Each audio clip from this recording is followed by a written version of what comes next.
تعداد بھی کافی ہے مدرسے میں، اور اس وقت چونکہ بعض شاخوں کے بچے بھی آئے ہوئے ہیں، جیسے جہانگیر آباد کی شاخ ہے اور گٹکے سر کی شاخ ہے، اکبر باغ کے شاخ ہے جہاں بچے حفظ کیے ہیں، خواجہ باغ میں حفظ کیے ہیں، یہاں پر بھی یہ چونکہ ایک ہی شعبہ ہے اس لیے سب کو ایک ہی جگہ جمع کیا گیا ہے، اس لیے تھوڑی سی جگہ کی تنگی ہے، لیکن الحمدللہ اب گنجائش ہو گئی ہے۔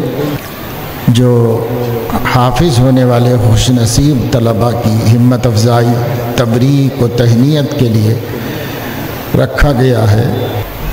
جو طلباء حافظ ہوئے ان میں سے انہیں ترغیب دی گئی تھی کہ ہمت کر کے ایک بیٹھک میں مکمل قرآن مجید اپنے اساتذہ کو سنا دیں،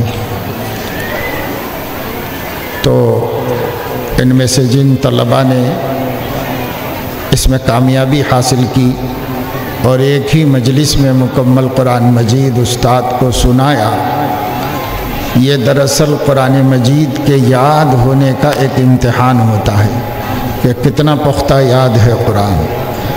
اس کے لیے یہ کہا جاتا ہے کہ ایک ساتھ سناؤ اور پورا قرآن سنا دو، تو جو اس میں کامیاب ہو جاتے ہیں وہ اس بات کا ثبوت ہوتا ہے کہ ان کا حفظ پختہ ہے اور انہیں اچھی طرح یاد ہے قرآن مجید، تبھی تو ایک ساتھ سنانے میں ان کو کامیابی حاصل ہوئی، ورنہ کچھ کمی ہوتی ہے تو کچھ تھوڑا یاد کر کر کے سنانا چاہتے ہیں، ایک ساتھ سنانے میں کامیاب نہیں ہوتے۔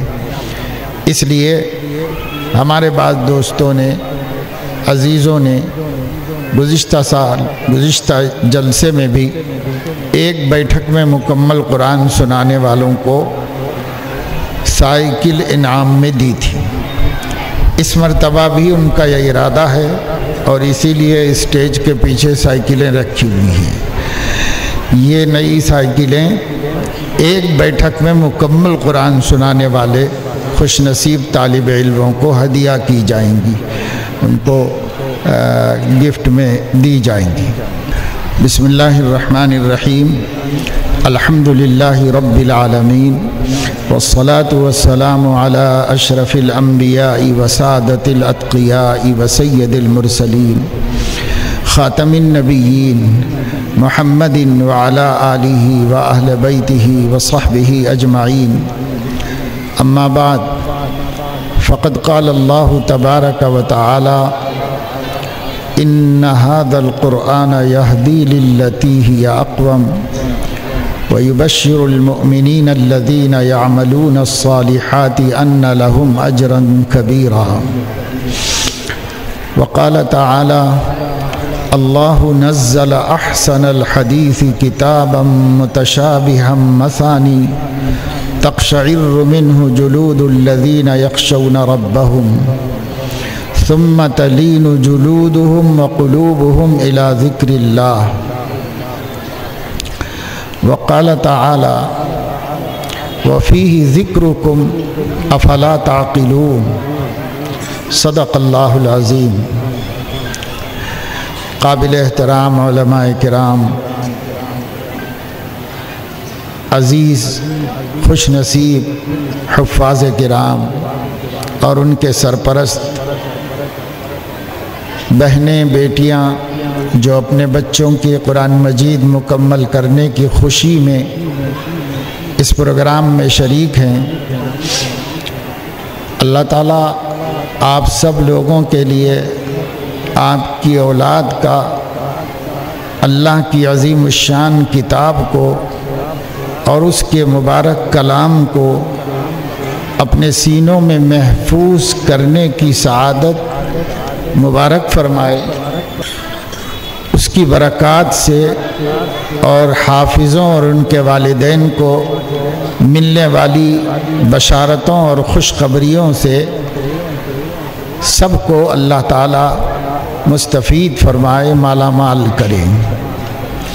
شکایت ہے بعض خواتین کی طرف سے کہ بعض خواتین کے مسلسل بولنے کی وجہ سے سننے والی عورتیں بھی سن نہیں پا رہی ہیں، جو سننے ہی کی نیت سے آئی ہیں وہ بھی سن نہیں پا رہی ہیں۔ تو بولنے والی عورتوں سے گزارش ہے کہ ظلم مت کرو، کسی کو اس کے مقاصد سے روکنا، خواہ مخواہ اپنے شور سے دوسرے کو ڈسٹرب کرنا، اذیت پہنچانا بہت بڑا گناہ ہے۔ اسلام میں پڑوسیوں کے بہت حقوق ہیں۔ قرآن نے جار الجنب کو بھی پڑوسی کہا ہے، یعنی جو آپ کے بازو میں بیٹھا ہوا ہے وہ بھی پڑوسی ہے اور اس کا بھی حق ادا کرنا ہے۔ آپ کے پڑوس میں جو عورتیں بیٹھی ہیں، بولنے والیوں کے پڑوس میں، وہ آپ کے پڑوسی ہیں اور ان کو ان کے مقصد میں خلل ڈالنا، ڈسٹرب کرنا پڑوسی پہ ظلم ہے۔ اس لیے بہت بڑا گناہ ہوگا۔ یہاں سے کچھ اچھا لے کے جاؤ، گناہ اپنے سر پہ لے کے مت جاؤ۔ سب عورتیں اگر ان کو کچھ حیا ہے، اللہ کا خوف ہے، تو زبان بند کر لو، چپ بیٹھو اور چپ بیٹھ کر سنو اللہ کے دین کی بات۔ بولنا ہے تو یہاں سے اٹھ کے گھر چلے جاؤ اور گھر میں جا کے پورا گھر سر پہ اٹھا لو، لیکن یہاں بیٹھنا ہے تو چپ بیٹھو، خاموش بیٹھو۔ سختی سے اس لیے بولنا پڑ رہا ہے کہ عقل ہونی چاہیے عورتوں کو کہ وہ آتے کس لیے ہیں، کرتے کیا ہیں، اس کی عقل ہونی چاہیے۔ اس وجہ سے میں سختی سے بول رہا ہوں کہ خاموش بیٹھنا ہے تو بیٹھ کے سنو، بکواس کرنا ہے تو گھروں کو جاؤ، گھر میں جا کے کر لو، کون منع کر رہا ہے، کون آ کے روکے گا آپ کو وہاں پر۔ یہاں مت کرو، یہاں دوسروں کو اذیت ہوتی ہے۔ سننا چاہنے والی بہنیں پریشان ہیں، وہ کسی اچھے ارادے سے آئی ہیں، کچھ باتیں اللہ رسول کی کان میں پڑیں گی، کچھ عمل کی توفیق ہوگی تو وہ سننا چاہ رہی ہیں۔ بولنے والیاں سننے والوں کو بھی سننے نہیں دیتی ہیں، تو بہت بدتمیزی کی بات ہے۔ ایسا ہرگز مت کرو، دینی جلسے میں آ کے تو ایسا مت کرو۔ یہ کیا نمائش گراؤنڈ ہے؟ جو چاہے بکتے رہو، سارے کے سارے لوگ بکتے رہیں۔ یہ نمائش گراؤنڈ نہیں ہے، یہ میلہ ٹھٹا بھی نہیں ہے، یہ ہے دین کی محفل۔ اس کا بہت ادب ہے، بہت احترام اور ادب سے بیٹھنا چاہیے۔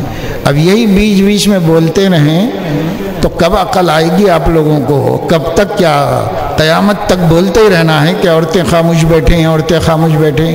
یا اتنا بڑا مجمع بیٹھا ہوا ہے سب خاموش ہے، آپ لوگوں کو کیوں خاموش رہنا نہیں ہوتا؟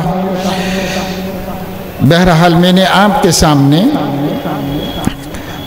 قرآن کریم کی 3 آیتیں پڑھی ہیں، مختصر بات کروں گا، پھر بچوں کا ختم قرآن کرا دوں گا۔ رات کا وقت ہے، بعض لوگ دور سے آئے ہیں، بعض لوگ سفر کر کے بھی آئے ہیں، اس لیے زیادہ ٹائم لینا نہیں ہے۔ پہلی آیت میں اللہ رب العزت فرما رہے ہیں ان ھذا القرآن یہدی للتی ہی اقوم، یہی قرآن ہے جو لوگوں کو سیدھا راستہ بتاتا ہے۔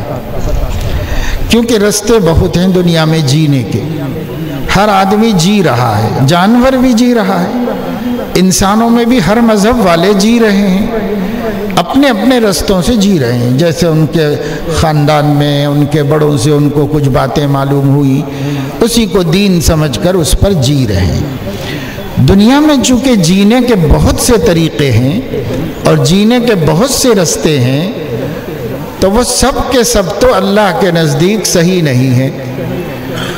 اللہ کے نزدیک صحیح راستہ ایک ہی ہے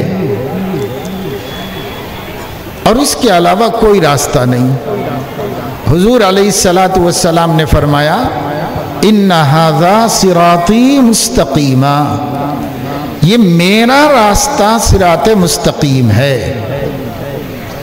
اس کو چھوڑ کر کسی بھی راستے پہ مت جاؤ، جس راستے پر بھی جاؤ گے فتفرق بکم عن سبیلی، وہ تم کو تمہارے راستے سے ہٹا دے گا، کوئی راستہ تم کو اللہ تک نہیں پہنچائے گا۔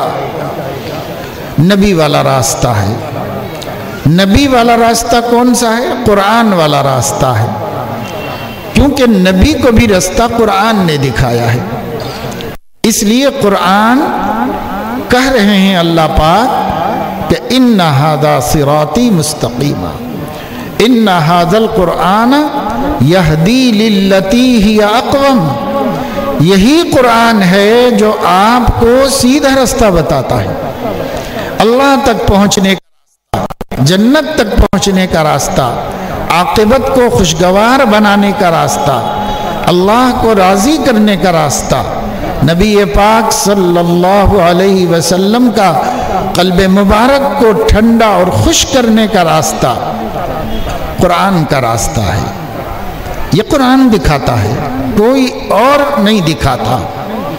اور قرآن کی روشنی لے کر، قرآن سے نور لے کر ہمارے نبی بھی وہی راستہ بتاتے ہیں جو قرآن کا راستہ ہے، وہ الگ راستہ نہیں بتاتے، وہ بھی قرآن ہی کا راستہ بتاتے ہیں۔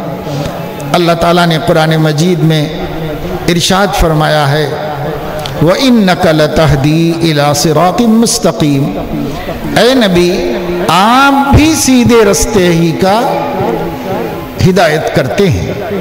تو قرآن بھی یہدی للتی ہی اقوم، اور نبی بھی وَإِنَّكَ لَتَهْدِي إِلَى صِرَاطٍ مُسْتَقِيمٍ، تو دونوں ایک راستہ دکھاتے ہیں۔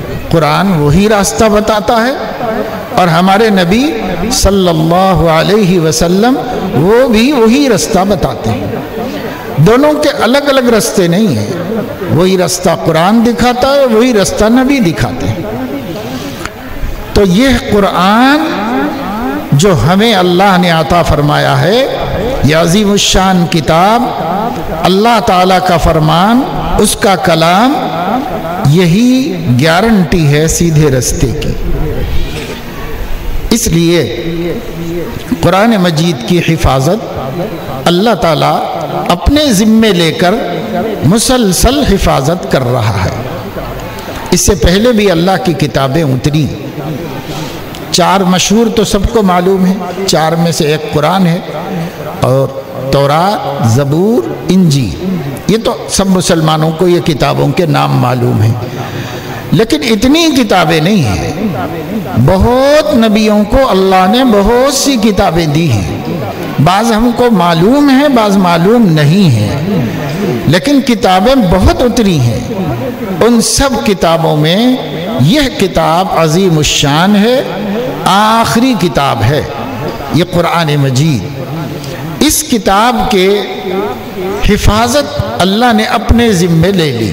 کیوں؟ اس سے پہلے جو کتابیں اتاری گئی تھی، مثلا جو ہم کو معلوم ہے تورات، زبور، انجیل، تو اللہ تعالیٰ نے اس امت کو ہی اس کی حفاظت کی ذمہ داری دی تھی کہ بنی اسرائیل خود کر لیں اس کی حفاظت، اللہ نے کتاب دے دی، اب تم حفاظت کر لو اس کی۔ تو ان کے علماء نے حفاظت نہیں کی، خیانت کی، اللہ کی کتابوں کی حفاظت کرنے کے بجائے اللہ کی کتاب میں خیانت کی۔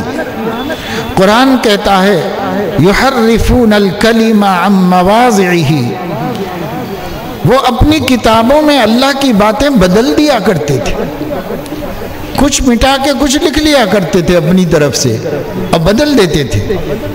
وَنَسُوا حَظًّا مِّمَّا ذُكِّرُوا بِهِ، اور بہت سی باتیں اللہ کی کتابوں کی بھلا بھی دی تھی انہوں نے، تو کچھ تو بھلا کے ختم کی اور کچھ بدل کے ختم کر دی۔ تو اب اللہ کی کتاب کہاں رہی؟ اللہ کی کتاب میں سب اپنا ٹھونس دیا اور ٹھونس کر اسے اپنی کتاب بنا لیا، اب اللہ کی کتاب نہیں تھی وہ۔ تو اگلا نبی آتا تھا، اگلا نبی آ کر بتاتا تھا کہ یہ دیکھو یہاں گڑبڑ کر دی ہے لوگوں نے، سچی کتاب یہ ہے، اللہ کی سچی باتیں یہ ہیں، اور یہ جو تمہاری کتابوں میں صحیفوں میں ہیں یہ بدلی ہوئی ہے، یہ بتا دیا کرتا تھا نبی۔ پر جب خاتم النبیین حضرت محمد صلی اللہ علیہ وسلم تشریف لائے تو چونکہ ان کے بعد کوئی نبی آنا نہیں ہے، قیامت تک کوئی نبی نہیں آنا ہے، وہ سب سے آخری نبی ہیں۔ آخری نبی ایسا آخری جس کے بعد کسی کا تصور نہیں ہے۔ انا خاتم النبیین لا نبی بعدی، میں آخری نبی ہوں اور میرے بعد کوئی نبی نہیں۔ تو جب ان کے بعد کوئی نبی آنے والا ہی نہیں ہے اور پھر ہم لوگ قرآن مجید ہمارے ذمے ہوتا اور ہم اس قرآن مجید کو عدل بدل کر دیتے، کیونکہ ہم بھی کچھ کم نہیں ہے بنی اسرائیل سے، جو بنی اسرائیل نے شرارتیں کی ہیں وہ سب ہم کرتے ہیں، جو بنی اسرائیل کے اندر اللہ کی نافرمانیاں ہوئی، ایسی نافرمانیاں جن میں سے ایک ایک پر پورا امت پر عذاب آیا ہے، پوری امت ہلاک کی گئی ہے، ویسی سب ملا کے ہم لوگ کرتے ہیں۔ کون سا گناہ ہے جو بنی اسرائیل میں ہوتا تھا اور امت مسلمہ میں نہیں ہو رہا ہے، امت محمدیہ میں نہیں ہو رہا ہے؟ ہم سب کچھ کرتے ہیں۔ اگر قرآن ہمارے ذمے دیا جاتا تو جیسے ان لوگوں نے تحریف کی تھی ہم بھی تحریف کرتے، اور جیسے ان لوگوں نے بھلا دیا تھا ہم بھی بھلا دیتے، مگر ان کا مسئلہ تو اس لیے آسان تھا کہ اگلا نبی آ کر اس غلطی کو درست کر دیتا تھا۔ ہمارا کیا ہوتا؟ کیونکہ ہمارے لیے کوئی بعد میں کوئی نبی آنے والا نہیں، ہمارے نبی آخری نبی ہیں، ان کے بعد کوئی نبی آنے والا نہیں۔ جب کوئی نہیں آنے والا ہے تو اب ہمیں کون بتاتا کہ تم نے مٹا دیا، لوگوں نے کچھ گڑبڑ کر دی، غلط کر دیا، قرآن بدل دیا، قرآن کی آیتیں بدل دی، قرآن کی آیتیں بھلا دی۔ اب کون بولے گا جب نبی ہی نہیں آنے والا ہے کوئی؟ تو اللہ پاک نے خود ہی اس کا انتظام یہ کر لیا کہ اس آخری کتاب کی حفاظت اس کتاب کے مخاطب کے ذمے کرنے کے بجائے، اس امت کے علماء کے ذمے کرنے کے بجائے اللہ نے اپنے ذمے کر لیا، خود لے لی ذمہ داری۔ قرآن میں فرمایا گیا اِنَّا نَحْنُ نَزَّلْنَا الذِّكْرَ وَإِنَّا لَهُ لَحَافِظُونَ، اس قرآن کو ہم نے اتارا ہے، ہم ہی حفاظت کریں گے۔ آپ لوگوں کا کوئی احسان کی ضرورت نہیں ہے کہ آپ حفاظت کرو گے، ہم ہی حفاظت کریں گے قرآن کی۔ ہاں کیسے کریں گے تو وہ ہم نظام بنا دیں گے، مگر کریں گے ہم حفاظت اس کی۔ تو اللہ نے ذمہ داری لے لی نزول قرآن کے بعد، قرآن کی حفاظت۔ ہم نبی جب گزر جائیں کوئی قرآن کا بال بیکا نہیں کر سکتا، قرآن کے ایک حرف کو، ایک نقطے کو، ایک زیر زبر کو نقصان نہیں پہنچا سکتا، قرآن میں کسی قسم کی کوئی تبدیلی نہیں ہو سکتی۔ حالانکہ پچھلی کتابوں میں، صحیفوں میں کوئی اتنی عظیم ضخیم کتاب نہیں تھی، مختصر کتابیں تھیں۔ یہ بہت بڑی کتاب ہے، 6666 آیتیں کہتے ہیں کہ قرآن مجید میں موجود ہے، حروف تو لاکھوں ہیں۔ حفاظت میں کر لوں گا، اللہ فرما رہے میں خود کروں گا، آپ لوگوں کی ضرورت نہیں، آپ کریں نہ کریں میں کروں گا۔ تو اللہ نے ذمہ داری لے لی، ذمہ داری لے کر چونکہ اس دنیا میں اللہ کا ہر فیصلہ اسباب میں ظاہر ہوتا ہے، اس لیے اللہ نے اس کا سبب بنایا۔ سبب یہ بنایا کہ اپنے بندوں کو، مرد ہوں یا عورت، بچے ہوں یا جوان یا بوڑھے، سب کو اس لائق بنایا کہ وہ تھوڑی سی توجہ دیں تو قرآن کی پوری 6666 آیتیں سینے میں محفوظ ہو جائیں۔ اور نیند میں سے جگہ کے بچے سے کہو کہ پڑھنا شروع کرو، آمختہ سناؤ، سبق سناؤ، فجر میں اٹھاتے ہیں، اٹھا کے بٹھا دیتے ہیں استاد، سناؤ سناتا ہے بیچارہ۔ اللہ تعالیٰ نے اس کو سبب بنا دیا، یہ سبب ہے، ورنہ حفاظت ہم نہیں کر رہے، ہمارے سینے نہیں کر رہے، حفاظت اللہ کر رہا۔ اِنَّا نَحْنُ نَزَّلْنَا الذِّكْرَ وَإِنَّا لَهُ لَحَافِظُونَ۔ اس میں سب تاکید ہے، ہم نے ہی نازل کیا، بے شک ہم نے نازل کیا، اور ہم ہی اس کی حفاظت کریں گے۔ اب ہم ہی اس کی حفاظت کریں گے، یہ پوری ذمہ داری اللہ نے لی ہے۔ لیکن سبب کیا بنایا؟ سبب یہ بنا دیا کہ آسان کر دیا یاد کرنے کے واسطے۔ وَلَقَدْ يَسَّرْنَا الْقُرْآنَ لِلذِّكْرِ فَهَلْ مِن مُدَّكِرٍ، ہم نے قرآن کو حفظ کے لیے آسان کر دیا ہے، نصیحت حاصل کرنے کے لیے آسان کر دیا ہے، تو ہے کوئی اس کو محفوظ کرنے والا؟ ہے کوئی اس سے عبرت و نصیحت حاصل کرنے والا؟ اللہ تعالیٰ بار بار سوال فرما رہے قرآن میں، اس سے شوق پیدا ہوا۔ اللہ تو اپنا قرآن اور اپنا کلام خود ہی اپنے اندر رکھتا ہے، کیونکہ حدیث سے معلوم ہوتا ہے کہ قرآن اللہ کا چونکہ کلام ہے تو اس کا ظہور ذات باری میں سے ہی ہوا ہے۔ تبرک بالقرآن فإنه خرج من اللہ سبحانہ وتعالی۔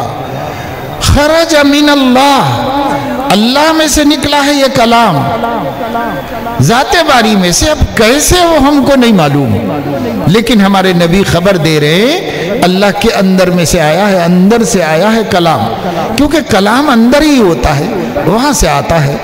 تو یہ کلام اللہ کی ذات میں سے نکلا ہے، اور جب اللہ کی ذات میں سے نکلا ہے تو آپ کہیے کہ اللہ حافظ قرآن ہے۔ اللہ کے اندر پورا قرآن ہے، اندر سینے میں رکھنے کو حافظ قرآن کہا جاتا ہے۔ تو اللہ تعالیٰ حافظ قرآن، اللہ نے جبرائیل کو سنایا، جبرائیل حافظ قرآن، جبرائیل نے حضور علیہ السلام کو سنایا، حضور علیہ السلام حافظ قرآن، آپ نے صحابہ کو سنایا۔ صحابہ کی اکثریت مکمل قرآن کی حافظ تھی، ایک تو ان کی زبان تھی، اور دوسرے قرآن میں خود یہ معجزہ تھا کہ اگر آدمی تھوڑی توجہ دے تو حفظ ہو جائے، یاد ہو جائے۔ تو صحابہ بھی حافظ۔ پھر اس کو امیر المومنین اور عمر بن الخطاب نے بہت زبردست رواج دیا اسباب کے درجے میں۔ حضرت عمر نے تو تمام فوجیوں کو، چونکہ ان کی حکومت بہت بڑی ہو گئی تھی، کئی کنٹری شامل ہو گئی تھی اسلامی مملکت میں، تو فوجیں جگہ جگہ رکھی گئی تھی۔ حضرت عمر نے فوجوں کو ہدایت دی کہ ہر فوجی قرآن حفظ کر لے، جو قرآن کا حفظ کر لے گا اس کا گریڈ بڑھا دیں گے، اس کی تنخواہ بڑھا دیں گے، اور جس بیرک میں زیادہ حافظ ہوں گے اس کے کمانڈر کی حیثیت بھی بڑھا دیں گے اور اس کی آمدنی بھی بڑھا دیں گے۔ اب اس سے شوق پیدا ہوا اور لوگ قرآن مجید کا حفظ کرنے لگے، سب کرنے لگے۔ تو قرآن بتانے سے، نبی کے فضائل بتانے سے، امیر المومنین عمر بن الخطاب کے ایک نظام بنانے سے اسی زمانے میں تقریباً مسلمان حافظ قرآن ہوا کرتے تھے۔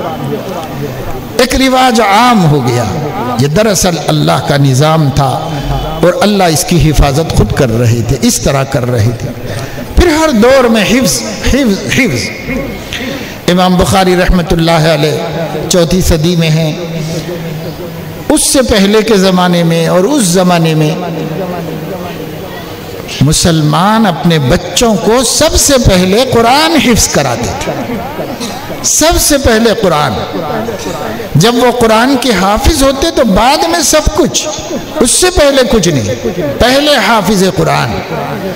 کتابوں میں لکھا ہوا ہے کہ ایک آدمی کا مقدمہ تھا مصر کی ایک عدالت میں، تو اس کی پیشی تھی، حاضری تھی، تو وہ پہنچے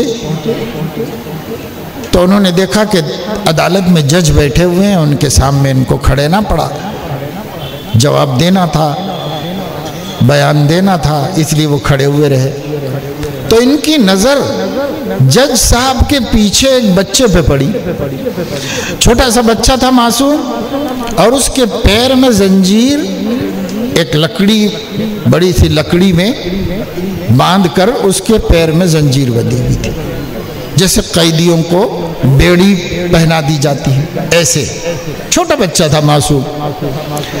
انہوں نے اپنی بات ختم کی، مگر ان کو برابر تشویش رہی، تو وہ کہتے ہیں کہ جب میرا کام ختم ہو گیا، جج صاحب کا ہمارا سوال جواب مکمل ہو گیا، اجلاس برخاست ہونے کا وقت آیا، تو میں نے ان سے کہا کہ حضور آپ سے ایک بات پوچھنی تھی مجھے۔ یہ کیس سے ہٹ کے انہوں نے کہا کیا؟ وہ بچہ کیا غلطی کرا جس کو بیڑی پہنا کے بٹھایا گیا ہے وہاں پر؟ اتنے معصوم بچے کا کوئی کیسے سزا دی جا رہی ہے؟ کیوں سزا دی جا رہی ہے؟ تو جج صاحب ہنسنے لگے اور کہنے لگے یہ قیدی نہیں ہے، یہ میرا بیٹا ہے۔ ہمارے خاندان کا طریقہ یہ ہے کہ جب ہمارا بچہ بولنے لگتا ہے تو ہم اس کو ایسے بیڑی پہنا دیتے ہیں اور اس وقت تک نہیں کھولتے جب تک کہ وہ مکمل قرآن کا حافظ نہیں ہو جاتا۔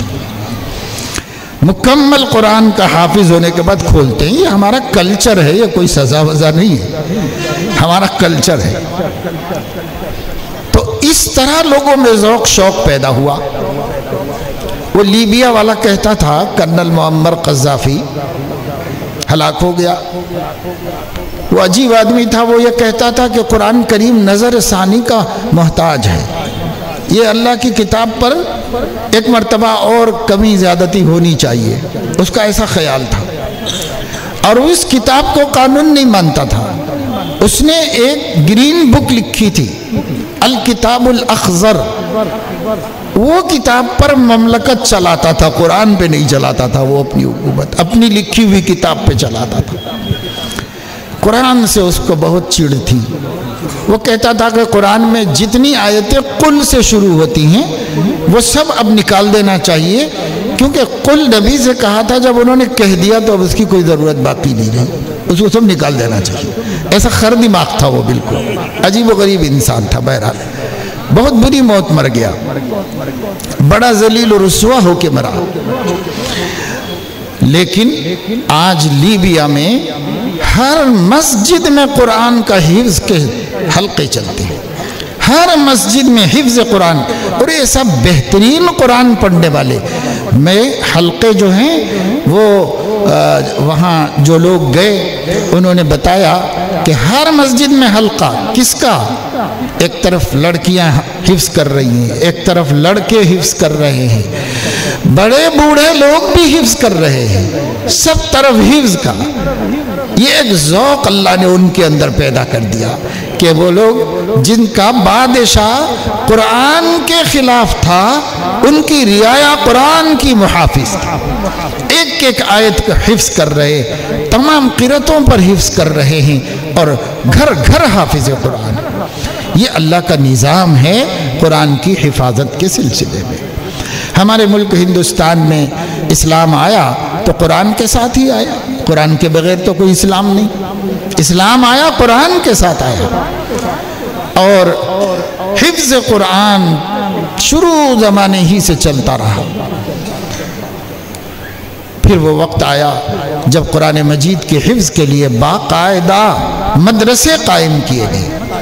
جیسے ایک مدرسہ ہے جہاں 750 بچے قرآن مجید کے حفظ میں مصروف ہیں، مشغول ہیں، اور ایسے کتنے ہیں پورے شہر میں، پورے ریاست میں، اور پورے ہندوستان میں۔ سب ملا کر لاکھوں بچے ہر سال قرآن مجید کے حفظ میں مشغول ہیں، اللہ کی کتاب یاد کر رہے ہیں۔ حالانکہ یہ کتاب پڑھنے سے کوئی سند ملتی ہے، وہ سند سے کوئی نوکری نہیں ملتی، اس سند سے کوئی کاروبار نہیں لگتا، اس سند سے کوئی معاشی فائدہ نہیں ہے، لیکن پھر بھی لاکھوں بچے مسلمانوں کے قرآن مجید حفظ کر رہے ہیں، بچیاں حفظ کر رہے ہیں۔ یہیں کے یہ 117 بچے اور 3 بچیوں نے بھی مجھے آخری سبق 2 دن پہلے سنایا، تو 3 لڑکیاں بھی حافظ ہیں، اور بہت سے مدرسے تو لڑکیوں ہی کے ہیں، وہاں پر بڑی تعداد میں بچیاں حافظ قرآن بنتی ہیں، بن رہی ہیں ملک بھر کے اندر۔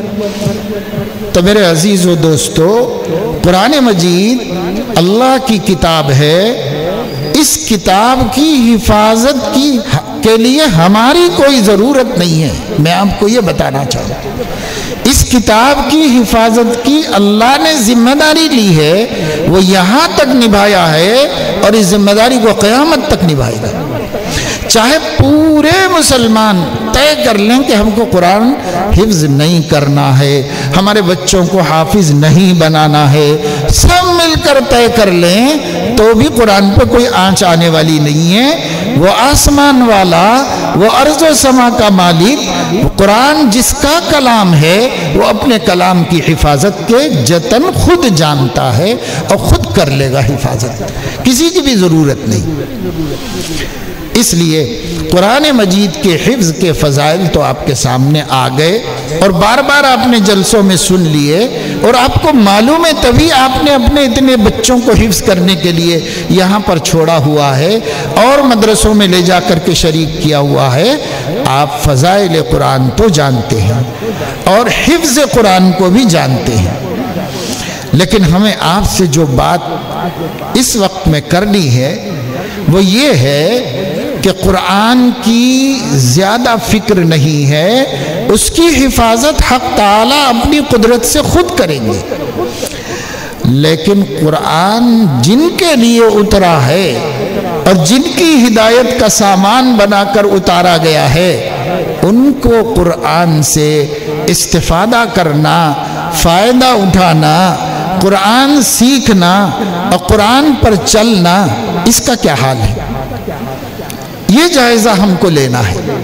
قرآن کہیں نہیں جائے گا، ہر جگہ محفوظ ہے، پوری دنیا میں محفوظ ہے اور قیامت تک رہے گا، اس کا کچھ نقصان ہونے والا نہیں ہے، لیکن جن کے لیے قرآن اتارا گیا ان کا قرآن سے کیا تعلق ہے؟ لاکھوں میں کوئی ایک اپنے بچے کو مدرسے میں حفظ کرنے کے لیے ڈال دے، وہ ایک آدھ بچہ حفظ کر لے، اب مجموعی طور پر ملک میں کئی لاکھ حافظ بھی ہو جائیں تو کیا 25 کروڑ مسلمان ذمہ داری سے سبکدوش ہو جائیں گے؟ آپ کے پورے خاندان سے ایک بچہ حافظ ہو گیا تو کیا آپ قرآن سیکھنے کی ذمہ داری سے محفوظ ہو گئے؟ کیا آپ قرآن صحیح پڑھنا، اس کی مشق کرنے سے محفوظ ہو گئے؟ کیا اب آپ کی ذمہ داری نہیں رہی؟ آپ نے ایک بچے کو حافظ بنا دیا، اب گھر میں کسی کو قرآن پڑھنا نہیں آتا ہے۔ یہ ہے ہمارے گھروں کا حال۔ یہ بچے جتنے گھروں کے ہیں الا ماشاءاللہ، شاید کوئی حافظ صاحب کا بچہ بھی ہوگا، کوئی مولانا صاحب کا بھی بچہ ہوگا، لیکن اکثر حافظ بننے والوں کے گھر میں اس کی ماں کو بھی قرآن پڑھنا نہیں آتا، اس کے والد کو بھی قرآن پڑھنا نہیں آتا، بہنوں کو قرآن پڑھنا نہیں آتا، گھر میں دادی ہیں اور ابھی تک قرآن نہیں سیکھا، نانی جان ہیں ابھی تک قرآن نہیں سیکھا، مرنے کو آ گئے ہیں، قبر میں پیر لٹک گئے ہیں، لیکن قرآن نہیں سیکھا ہے۔ اپنے گھر کا ایک بچہ حافظ بن گیا ہے، تجوید کے ساتھ باقاعدہ قرآن پڑھتا ہے، اس سے سیکھنا نہیں، کسی کو شوق نہیں ہے۔ بھائی کوئی نانی محبت سے ان بچوں کو جب گھر جائیں گے تو پھول کا ہار میں لا کے پہنائے گی، کوئی والد گھر میں دعوت کریں گے، دوست احباب کو بلائیں گے، کہیں گے میرا بچہ حافظ قرآن ہوا، وہ بھی ہو جائے گا، ماں کچھ تمغہ دے گی وہ بھی ہو جائے گا، رشتہ دار کوئی گفٹ دیں گے وہ بھی ہو جائے گا، لیکن کیا اس سے حافظ کے گھر میں آنے کا حق ادا ہو جائے گا؟ حق جب ادا ہوگا جب نانی، دادی، خالہ، ممانی اور بہنیں سب مل کر کہیں بیٹا تم اچھا قرآن پڑھ کے آ گئے ہو، اب تمہاری ذمہ داری ہے کہ ہم لوگوں کو پڑھا دو، ہم لوگوں کو نہیں آتا ہمیں پڑھا دو، ہم کہاں جا کے کس مدرسے میں پڑھیں، تم تو پڑھ کے آئے ہو بیٹا، تم خود ہمارے گھر کو مدرسہ بنا دو، سب کو پڑھاؤ قرآن، ہم بھی صحیح قرآن پڑھنا سیکھنا چاہتے ہیں، میری بھی ذمہ داری ہے، میں اللہ کو کیا جواب دوں گی بیٹا، میں تیری ماں ہوں، تجھے 9 مہینے پیٹ میں رکھ کے جنم دی ہوں، تکلیف پہ تکلیف اٹھائی ہوں، بھوکی رہ کر تجھے کھلائی ہوں اور جاگ کر تجھے سلایا ہے، خواہشات کو مار کر تیری خواہشات پوری کی ہیں، اپنے خون کو دودھ بنا کر تیرے جسم کی پرورش کی ہے، بیٹا تیری ماں کا تیرے اوپر حق ہے کہ تو حافظ ہے تو مجھے بھی قرآن پڑھنا سکھا دے۔ ایسے ماں بولے گی کیا کوئی؟ کس ماں کو فکر ہے کہ بیٹے سے یہ فائدہ اٹھا لے، حافظ بیٹے سے؟ نہیں، یہ اتنے 117 بچے جائیں گے، ان کے گھروں میں کتنے ان سے کہیں گے کہ بیٹا ہم کو قرآن سکھا دو، ہمارا قرآن صحیح نہیں ہے۔ ہم نے بچپن میں نہیں پڑھا تھا، اب بتا دو، اب سکھا دو، اب پڑھنے کے لیے ہم تیار ہیں۔ یہ حق ہے میری بہنوں بیٹیوں، یہ حق ہے میرے بھائیوں۔ آپ کے بچوں کے حافظ ہونے کے بعد آپ کے گھر میں حفظ کا مدرسہ ہو جانا چاہیے۔ یہ دنیا جہاں کے بچوں کو پڑھائے گا، محلے کے بچوں کو حفظ کرائے گا، اپنی بہن کو کیوں نہیں کرائے، اپنی ماں کو کیوں نہ کرائے، اپنے ابو کو کیوں نہ کرائے؟ کیا اگر اپنے بچے کو پڑھنا آتا ہے اور ہمیں پڑھنا نہیں آتا تو ہم سیکھتے نہیں؟ ہم بیٹے سے کہتے ہیں بیٹا یہ موبائل میں یہ ایپ کیسا چلانا ذرا میرے کو بتا، بچہ بیٹھ کے بتاتا ہے کہ دیکھو اماں ایسا دباؤ، ایسا کرو، تو سیکھ لیتے۔ تب نہیں سوچا کہ چھوٹے بچے سے میں اتنی عمر میں کیا سیکھوں۔ وہ گیم تو سیکھ لیا، وہ کوئی اپلیکیشن چلانا سیکھ لیا، لیکن جب کہا جائے کہ اپنے بچے سے قرآن سیکھ لو تو یہ نہیں میرے کو پڑھاتا۔ میری عمر دیکھو، اس کی عمر دیکھو، میں کیسے پڑھوں چھوٹے بچے کے سامنے؟ لا حول ولا قوت الا باللہ۔ اللہ نہیں پوچھے گا کہ تم معمولی دنیا کی چیزیں اپنے بچوں سے سیکھ لی، بیٹی سے سیکھ لی، بیٹے سے سیکھ لیا، لیکن میرا قرآن سیکھنے میں شرم آ گئی، میری کتاب سیکھنے کی توفیق نہیں ہوئی۔ آج لاکھوں بندے مسلمان ایسے ہیں جن کو نماز میں پڑھے جانے کے بقدر قرآن بھی صحیح نہیں یاد ہے۔ اتنا جتنے سے نماز ہو جائے اتنا بھی نہیں یاد ہے، اور جن لوگوں کو کچھ پڑھنا پڑھانا آتا ہے وہ پڑھتے نہیں ہیں۔ گھروں میں قرآن رکھی ہوئی ہے، وہ پڑھنے کے لیے نہیں رکھی ہوئی ہے۔ ہر گھر میں قرآن ہوگی ضرور، ایک تو ہوگی۔ میں نے کسی جگہ کہا کہ آپ کے پاس جتنے گھر کے افراد ہیں اتنے سوٹر ہیں، اتنے جوتے ہیں، چپلیں ہیں، جتنے لوگ ہیں اتنا بستر ہے، جتنے لوگ ہیں گھر کے اندر اتنی ضرورت کی چیزیں موجود ہیں، سب کی الگ الگ ہیں۔ کیا گھر کے افراد جتنے ہیں ان کا سب کا الگ الگ قرآن بھی ہے؟ تو میں گھر کے کچھ چیزوں کا ایک دو نام لے رہا تھا تو سامنے بیٹھے ہوئے ایک صاحب نے کہا سب کے موبائل بھی ہیں۔ انہوں نے یاد دلایا مجھے کہ سب کے موبائل بھی ہیں، بیٹی کا الگ ہے، بیٹے کا الگ ہے، اس کا بھائی کا الگ ہے، وہ بھائی کا الگ ہے، اس کا الگ ہے، ابا کا الگ ہے، امی کا الگ ہے، سب کے موبائل بھی الگ الگ ہے، لیکن اس گھر میں سب کے قرآن الگ الگ نہیں کہ سب پڑھنے والے ہوتے تو قرآن بھی ہوتے سب کے۔ ہم موبائل کی سب کو ضرورت ہے، ضرورت نہیں ہے تو چاہت تو ہے، اس لیے وہ سب کے پاس ہونا چاہیے۔ قرآن کی کوئی ضرورت نہیں ہے، اس لیے سب کے پاس قرآن نہیں گھر میں۔ ایک آدھ ہے اماں کا جہیز میں دیا ہوا، وہ خود ہمیں بد دعا کر رہا ہوگا، جب سے آیا ہے ویسے ہی پڑا ہوا ہے، اس لیے نہ جانے اس کی کتنی آہیں لگ رہی ہوں گی اور ہماری زندگی برباد ہو رہی ہوگی۔ یہ پریشانی ہے، یہ پریشانی ہے، یہ پریشانی ہے، حضرت کچھ دعا بتا دیجئے، کوئی وظیفہ بتا دیجئے۔ جادوگروں کے پاس جا رہے ہو، عاملوں کے پاس جا رہے ہو، کوئی کچھ کرا دیے ہیں، کوئی جادو کر دی، کوئی کچھ کر، کبھی نہیں سوچا کہ کسی نے کچھ نہیں کیا، میں نے خدا کی کتاب پہ ظلم کیا ہے، اس کی وجہ سے یہ آفتیں آ رہی ہیں، یہ مصیبتیں آ رہی ہیں۔ کبھی نہیں سوچا اپنا قصور، سب قصور دوسروں پہ ڈال دیا۔ اللہ کی کتاب پہ ہمارے گھروں میں ظلم ہو رہا ہے۔ آپ کے بیٹے پر اگر کوئی ظلم کرے تو کیا آپ اس سے محبت کریں گے؟ کوئی نہیں کرے گا۔ جو آپ کی بیٹی پہ ظلم کرتا ہو، آپ کے بیٹے پہ ظلم کرتا ہو، اور آپ اللہ کے کلام پر ظلم کر رہے ہوں تو اللہ آپ سے پیار کرے، یہ کیسے ہو سکتا ہے؟ اللہ تبارک و تعالی شانہ چونکہ رحیم و رحمان ہیں، اس لیے ہمیں جینے دے رہے ہیں اور جینے کے وسائل بھی دیتے جا رہے ہیں۔ ورنہ اگر اللہ تعالی اپنی کتاب پر ظلم کے انتقام پر آ جائے تو اینٹ سے اینٹ بچ جائے، کوئی مسلمان زندہ باقی نہیں رہ سکتا۔ اللہ سب کو جلا کے خاکستر کر دیں گے جو قرآن پہ ظلم کر رہے ہیں، مگر وہ رؤوف ہیں، رحمان ہیں، مہربان ہیں، بندوں کو مہلت دے رہے ہیں، موقع دے رہے ہیں کہ سنبھل جاؤ، سنبھل جاؤ، سنبھل جاؤ، اس کا موقع دے رہے ہیں۔ اس لیے آپ لوگوں سے یہی بات گزارش مجھے اس وقت کرنی تھی کہ ہمارا قرآن سے کیا تعلق ہے۔ دیکھو یہ جو مجمع ہمارے سامنے ہے، یہ جو بچے ہیں یہ تو 3 سال سے 4 سال سے 5 سال سے کنٹینیو قرآن ہی پڑھ رہے ہیں، پڑھ کے پورا قرآن گھول کے پی لیا ہے، اپنے سینے میں اتار لیا ہے، مکمل حافظ بن گئے ہیں۔ ان کو چھوڑو آپ، ان کی فضیلتیں اپنی جگہ پر،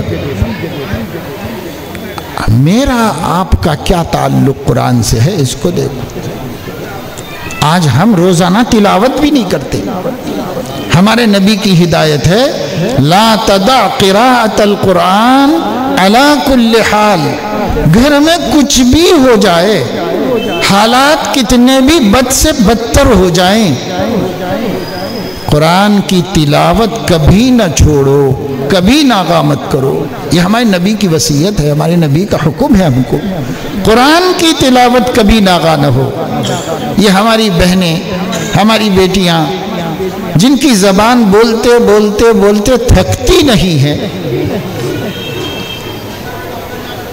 کنٹینیو بولیں 24 گھنٹے بھی تو نہیں تھکتی ہے، کبھی قرآن بھی پڑھتی ہو، کبھی اللہ کی کتاب کھولنے کی توفیق ہوتی ہے؟ سوچو، اپنے آپ سے سوال کرو، ہم نہیں پوچھتے، آپ پوچھ لو اپنے آپ سے۔ میں تو کئی جگہوں پر یہ سوال کر رہا ہوں آج کل، جہاں بھی جس ریاست میں بھی گیا، اور اس سوال کا کوئی بھی جواب نہیں دے رہا ہے کہ ہم پوچھنا چاہتے ہیں مسلمانوں کی اکثریت سے، کتنے دن ہو گیا قرآن کی زیارت کر کے، قرآن کو دیکھ کر، یہ آنکھوں سے یہ قرآن اللہ کی کتاب ہے، یہ دیکھ کر کتنے دن ہو گیا؟ اس مجمع میں کتنے لوگ ہیں جنہوں نے آج پڑھا تھا قرآن؟ گزشتہ گزرے ہوئے دن میں کل قرآن پڑھا تھا، پرسوں قرآن کچھ پڑھا، اس سے پہلے کچھ پڑھا؟ یہ مہینہ شروع ہو کر اتنے دن ہو گئے، 6 دن ہو گئے، 6 پارے تو پڑھے۔ ان 6 دنوں کا حساب لے لو بھائی، اس سے پہلے والے کا چھوڑو، انہی 6 دنوں کا اپنے من سے پوچھو قرآن پڑھا ہے؟ مہینوں نکل جاتے ہیں، قرآن پڑھنے کی توفیق مسلمانوں کو نہیں ہوتی۔ اب میں آگے کا کیا بولوں کہ سمجھنے کی توفیق، عمل کرنے کی توفیق، وہ تو اس سے آگے کے درجات ہیں۔ صرف پڑھنے کی توفیق وہ بھی نہیں ہے مسلمانوں کو۔ اب کیسے حالات بدلیں گے؟ کیسے ملک بدلے گا؟ کیسے یہ ظالم جو ہمارے سر پہ بیٹھ کے چٹنی پیسنا چاہتے ہیں، ہر دن کوئی نہ کوئی بیان کسی نہ کسی اسٹیٹ سے آپ کو ہمارا دل دکھانے والا ملے گا، ہر دن ہمارا مذاق اڑانے والا بیان آئے گا حکمرانوں کی زبان سے۔ ان لوگوں کو الیکشن جیتنا ہے تو الیکشن جیت لو بھائی، ہم کب کہہ رہے ہیں کہ ہم کو دے حکومت، تم ہی جیت لو، تم ہی لڑ لو حکومت، لیکن اس میں بھی مسلمان کا ذکر، اس میں بھی قرآن کا ذکر، اس میں بھی مسلمانوں کے احکام و مسائل و شریعت مطہرہ کی توہین، تنقیص، تضحیک۔ اب تمہارا الیکشن چل رہا ہے، ہمارا کیوں ذکر کر رہے ہو اس میں؟ ہم کیا آ کے رکاوٹ بن رہے ہیں آپ کے الیکشن میں؟ لیکن بات اس میں بھی مسلمانوں کی۔ یہ جو ماحول اس وقت ملک میں بنا ہے، گزشتہ 12-15 سال کے دوران میں یوں ہی نہیں بن گیا میرے دوستوں۔ سیاسی اسباب بھی ہوں گے، سماجی اسباب بھی ہوں گے، بے شک ان پہ بھی غور کیا جائے، ان پر بھی سمجھنے والے سمجھیں، سوچیں، مگر جو سبب حقیقی ہے، جس قوم نے اللہ کے کلام اور اس کی کتاب کو اپنے ظلم کا نشانہ بنایا ہوا ہے، اس قوم کی اللہ کیوں مدد کرے گا؟ کیوں اللہ کی مددیں ہمارے پاس آئیں گی؟ اس پہ سوچئے، یہ اصل سبب ہے، یہ اصلی سبب ہے۔ اللہ کی نافرمانی ہر پریشانی کا سبب اصلی ہے، حقیقی سبب ہے۔ اس سبب کو سمجھنا چاہیے۔ حکیم الاسلام حضرت قاری طیب صاحب رحمہ اللہ نے ایک بیان میں فرمایا تھا، حیدرآباد ہی میں مکہ مسجد میں بیان کرتے ہوئے، کہ ایک آدمی سولی پر لٹکا ہوا تھا، کچھ دوست مل کے جا رہے تھے، کسی نے کہا کہ ارے اس کو سولی پہ کیوں چڑھا دیا گیا؟ اس کی موت کیسے ہو گئی؟ تو ایک نے کہا کہ اس کی موت کا جو سبب ہے وہ جلاد کا اس کے گلے میں پھندا ڈال دینا ہے اور تختہ کھینچ لیا، لٹک کے مر گیا، یہ سبب ہے اس کا۔ تو دوسرے نے کہا کہ نہیں، یہ سبب نہیں ہے، جج کا ججمنٹ ہے، اس کے حکم سے اس کو یہاں لایا گیا اور اس کو سولی دی گئی، وہ سبب ہے۔ تیسرے نے کہا کہ وہ سبب نہیں ہے، پولیس جو اس کو پکڑ کے عدالت میں پیش کی تھی وہ اس کی موت کا سبب بنی۔ چوتھے نے کہا کہ نہیں نہیں، وہ سبب نہیں ہے، اس کا چوری کرنا سبب ہے، چوری نہ کرتا تو پولیس نہ پکڑتی، پولیس نہ پکڑتی تو عدالت میں نہ جاتا، عدالت میں نہ جاتا تو ججمنٹ نہ آتا، سزائے موت نہ سنائی جاتی، اور جب ججمنٹ نہ آتا تو جلاد اس کو تختہ دار پہ نہ چڑھاتا اور اس کو موت کے پھندے میں نہ لٹکاتا۔ لہذا اصل سبب جو تھا وہ اس کا چوری کرنا تھا، اس کا عمل اصل سبب تھا۔ اسی طریقے سے جو کچھ اس دنیا میں اچھا یا برا ہوتا ہے اس کے اسباب ہوتے ہیں، کچھ سبب قریب ہوتے ہیں، کچھ سبب بعید ہوتے ہیں، کچھ سبب ظاہری ہوتے ہیں، کچھ سبب حقیقی اور اندرونی ہوتے ہیں۔ ہمارے ملک میں ہم لوگوں کی اس وقت کی نہایت تکلیف دہ صورتحال، جس کو سوچ کر دل دکھ رہا ہے اور جسے سوچ کر اگلی نسل پر رحم آ رہا ہے، ترس آ رہا ہے، اس صورتحال کی وجوہات میں غور کریں۔ ایک اہم مؤثر مضبوط سبب اللہ کے کلام، اللہ کی صفت ذاتی اور اللہ کی کتاب مبارک کے ساتھ مسلمانوں کا باغیانہ سلوک ہے، باغیانہ سلوک ہے اللہ کی کتاب کے ساتھ۔ اس سلوک نے ہم کو یہ دن دکھائے ہیں، اس سلوک نے وہ جو دو کوڑی کے اوقات کے نہیں تھے وہ آج ہماری شریعت مطہرہ پر تبصرہ کرتے ہیں، آج اللہ کے موحد بندوں کے دل دکھاتے ہیں، اور صرف جو ہے انجوائے کرنے کے لیے بول رہے ہیں۔ کام ہی یہ ہو گیا ہے لوگوں کا، ادھر سے ایک بات، ادھر سے ایک بات، صبح میں ایک بات، دوپہر میں ایک بات، شام میں ایک بات، بس مسلمانوں کا دل دکھاتے رہو، ٹینشن میں رکھو، ٹینشن میں رکھو۔ کیا ایسا ماضی میں ہوتا تھا؟ ماضی میں نہیں ہوتا تھا، غیر مسلم ہی حکمران تھے لیکن ان کو حکمرانی سے مطلب تھا اور یہ آیا امن و امان سے رہ جائے بس۔ لیکن اب ایسا جو ہو رہا ہے، کیوں ہو رہا ہے؟ سوچو، کل کے لوگ قرآن پڑھتے تھے، آج مسلمان قرآن ہی نہیں پڑھتے۔ مزدور کیا قرآن پڑھتے ہیں؟ آتا ہے ان کو پڑھنا؟ سینٹرنگ کا کام کرنے والوں کو کیا قرآن پڑھنا آتا ہے؟ الیکٹریشین کو قرآن پڑھنا آتا ہے؟ اے سی ٹیکنیشین کو قرآن پڑھنا آتا ہے؟ موٹر سائیکل میکینک کو قرآن پڑھنا آتا ہے؟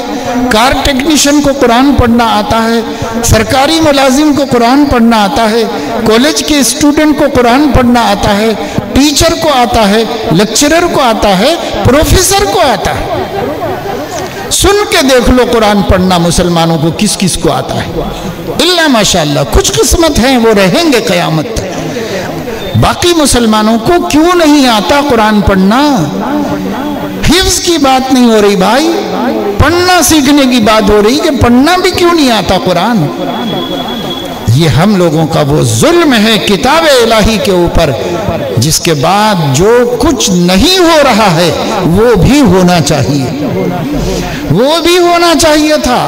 آسمان سے پتھر برسنے چاہیے تھے، بادل آتے اور اس میں سے آگ گرنی چاہیے تھی، زمین پھٹتی اور اس میں دھنس جانا چاہیے تھا ہم لوگوں کو۔ کیوں؟ اس لیے کہ ہم اللہ کی کتاب کے ظالم ہیں، اللہ کی صفت کے ظالم ہیں، اللہ کے کلام کے ظالم ہیں۔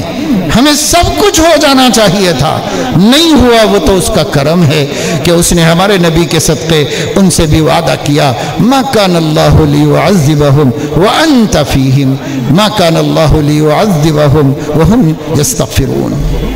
بچے ہوئے ہم، صرف چانس میں جی رہے ہیں دوستوں اور میری بہنوں بیٹیوں، غور سے سنو، ہم صرف چانس میں جی رہے ہیں، ورنہ ہر عذاب کے حقدار ہیں۔ جتنے عذاب بنی اسرائیل پر آئے سارے ہی ہم نے گناہ کی اور ہم ہر عذاب کے حقدار ہیں۔ بس اللہ کا کرم ہے کہ اس نے ہمیں مہلت دی، اس مہلت سے فائدہ اٹھا لو۔ اس مدرسے کے اس اسٹیج سے بڑے بڑے علماء حفاظ کی موجودگی میں ان مبارک خوش نصیب سعادت مند حفاظ کی موجودگی میں آپ لوگوں سے جو یہ میں بات سخت بول رہا ہوں، ہمارے اسٹیج کے اوپر ہندوستان کی عظیم الشان دینی اسلامی یونیورسٹی دارالعلوم دیوبند کے نائب محتمم موجود ہیں اور عالم دین ہیں، محدث ہیں، ان کی موجودگی میں جو بات آپ کو بول رہا ہوں بس یہ بول رہا ہوں، اس اسٹیج سے آپ کو سبیل الفلاح کے اس اسٹیج سے ان 117 حافظوں کی پر نور محفل کے اندر اس روحانی منظر میں یہ پیغام لے کر اٹھیے یہاں سے، آج کے بعد کبھی اگر قرآن پڑھنا آتا ہے تو قرآن پڑھنے کا ناغہ نہیں کریں گے۔ کریں گے بھائی؟ کوئی ناغہ نہ کرے۔ اور اگر نہیں پڑھنا آتا ہے تو اگر آپ سے ہو سکے آج ہی رات میں قاعدے کا پہلا سبق لے لیں تو آج ہی لے کے سو جاؤ، ہو سکتا ہے اسی رات میں اللہ بلا لے ہم۔ کام جب شروع ہو جاتا ہے تو اللہ تعالیٰ کام پورا نہ ہو تو بھی پورا قبول کرتا ہے، شمار کرتا ہے۔ وَمَنْ يَخْرُجْ مِنْ بَيْتِهِ مُهَاجِرًا إِلَى اللَّهِ وَرَسُولِهِ ثُمَّ يُدْرِكُهُ الْمَوْتُ فَقَدْ وَقَعَ أَجْرُهُ عَلَى اللَّهِ، جو ہجرت کے لیے گھر سے نکلا، رستے میں موت آ گئی تو مہاجر ہونے کا پورا پورا ثواب اس کو دے دیا گیا۔ دنیا میں بھی آپ دیکھتے ہیں سرکاری قوانین کیا ہیں، جو آن ڈیوٹی مرتا ہے اس کو پوری ڈیوٹی کرنے والا شمار کیا جاتا ہے۔ ہم آن ڈیوٹی مریں، قرآن پڑھتے ہوئے، نماز پڑھتے ہوئے، نماز سیکھتے ہوئے، قرآن سیکھتے ہوئے، دین سیکھتے ہوئے، عقیدے سیکھتے ہوئے، ابھی سیکھا نہیں تھا مر گئے تو بھی اللہ سیکھنے والوں کے ساتھ قیامت میں اٹھائے گا۔ حفظ کر رہے تھے بیچ میں مر گئے تو اللہ قیامت میں جید حافظوں کے ساتھ ہمیں اٹھائے گا۔ کان اللہ شاکرن علیما، وہ اپنے بندوں کی بڑی قدر کرتا ہے، ان کے اعمال کی بڑی قدر کرتا ہے، ضائع ہونے نہیں دیتا، نقصان پہنچنے نہیں دیتا بندوں کو۔ اس لیے آج ہم آپ سے یہ کہنا چاہتے ہیں قرآن کے حوالے سے کہ اللہ کے بندوں اور میری بہنوں بیٹیوں، بند کرو ظلم اللہ کی کتاب پر۔ اس دنیا میں قرآن سے عظیم کوئی نعمت اللہ نے ہمیں دی نہیں ہے، ساری نعمتیں مخلوق ہیں سوائے قرآن کے، کہ القرآن لیس بمخلوق، القرآن کلام اللہ لیس بمخلوق۔ یہ ایک ایسی نعمت ہے جو صفت باری ہے، مخلوق نہیں۔ اس پر ظلم کرنا کیا حشر گویا اللہ پہ ظلم کرنا، نعوذ باللہ۔ کوئی کر تو نہیں سکتا مگر مقابلہ تو کر رہے ہیں ہم اللہ پاک سے۔ سیدھے سیدھے سوچنے کی بات میں سیدھی سیدھی آپ سے کر رہا ہوں، سب سوچو، سب غور کرو، طے کر لو کہ آج کے بعد ہمارے گھر میں اللہ کی کتاب پہ ظلم نہیں ہوگا۔ ہر مرد، ہر عورت، بوڑھے، بچے سب قرآن پڑھنا سیکھیں گے اور قرآن پڑھتے رہا کریں گے اور قرآن کو سمجھیں گے۔ میں ایک مثال دیتا ہوں قرآن کی محفلوں میں، مدرسوں کے جلسوں میں، اور اسی پر میں بات ختم کروں گا۔ مثال یہ دیتا ہوں کہ اگر کوئی شفیق، مہربان، بہت دولت مند والد صاحب اپنے بچے سے یوں کہے کہ بیٹا مجھے تم سے ذرا بات کرنی تھی، میرے جو جائیداد ہے، پراپرٹیز ہے، فارم ہاؤس ہے، کاروبار ہے، دکانیں ہیں، مال ہے، اس کو تم لوگوں کو دینا ہے اور اس کے سلسلے میں تم لوگوں سے بات کرنا ہے، ذرا میں تم سے بات کرنا چاہ رہا ہوں. تو اچھا مجھے ابھی موقع نہیں ہے، ابھی موقع نہیں ہے، میں ملتا ہوں، بعد میں بات کروں گا، ابھی موقع نہیں ہے، ابھی موقع نہیں ہے. ایسے بولتا چلا جا رہا ہو اور باپ 50 سال سے ریکویسٹ کر رہا ہو، خواہش کر رہا ہو، بیٹا ذرا اس سلسلے میں بات کر لو، تم لوگوں کی فائدے کی ہے، تمہارے لیے یہ میری ساری دولت بانٹنا چاہ رہا ہوں، اسی کے واسطے تم سے بات کرنا چاہ رہا ہوں، ذرا کر لو بات، ذرا میرے سے بات کر لو. 50 سال گزر گئے اور آپ کو پتا چلے کہ ایک بد نصیب بیٹا 50 سال سے باوا بلا رہے ہیں اپنی دولت نچھاور کرنے کے لیے، مگر اس کو ٹائم نہیں ہے بات کرنے کے واسطے. اگر آپ کو پتا چلے تو آپ اس بچے کو شریف سعادت مند بچہ سمجھیں گے کیا نہایت نکما اور کمینہ بچہ سمجھیں گے؟ کیا سمجھیں گے آپ ہی فیصلہ کرو اور اس کے بعد پھر اس کو اس پر آگے بڑھاؤ. آپ کی عمر 60 سال کی ہے، 70 سال کی ہے.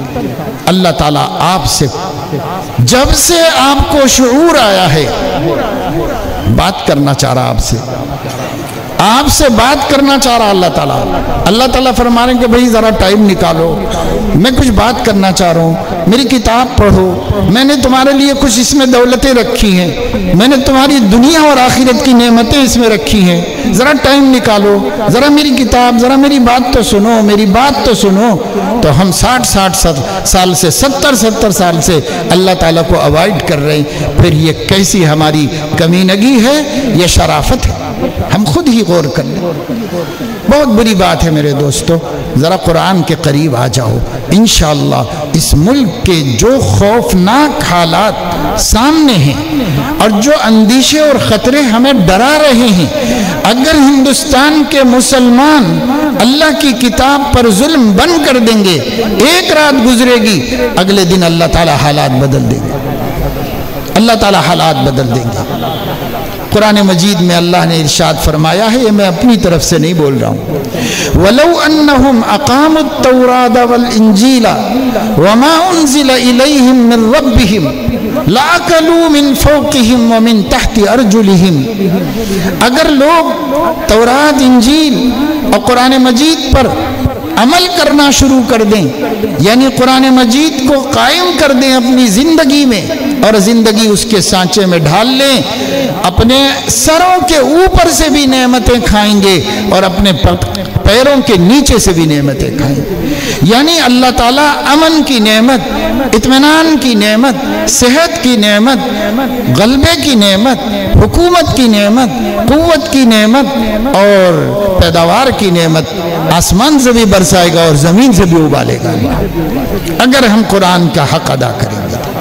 اور اگر قرآن کے ساتھ یہی سلوک رہے گا تو جو ہو رہا ہے وہ ہو رہا ہے. دنیا مل جانا کامیابی نہیں،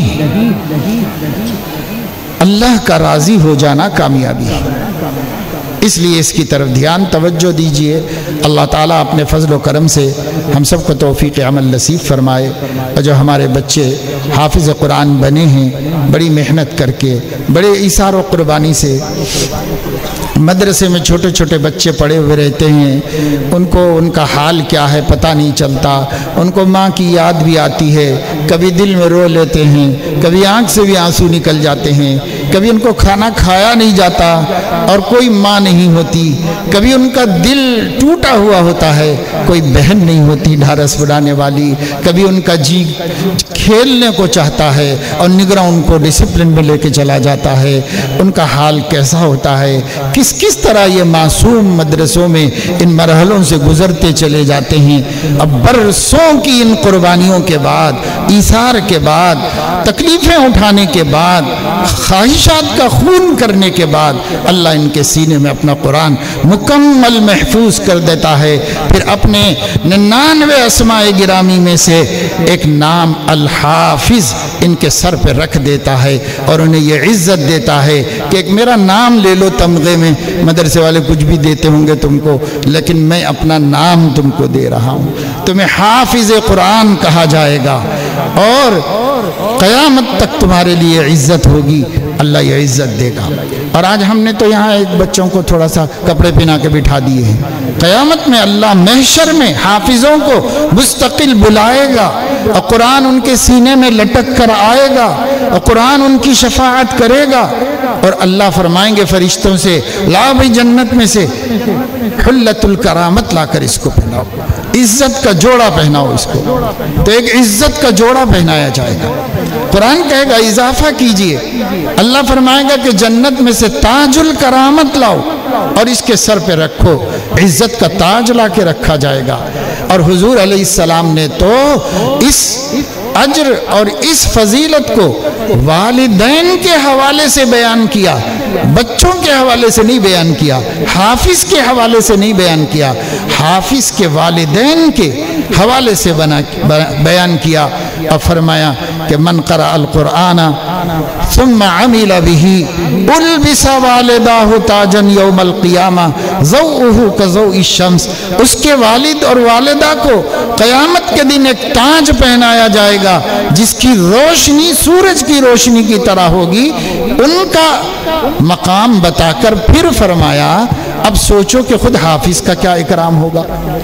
یہ تو ماں باپ کا اکرام ہے جو سبب بن گئے، ذریعہ بن گئے، اس کا خود کتنا اکرام ہوگا تو اسے بیان نہیں کیا، اس کو غور کرنے کے لیے کہا کہ ان کا اتنا ہے تو اس کا کتنا ہوگا۔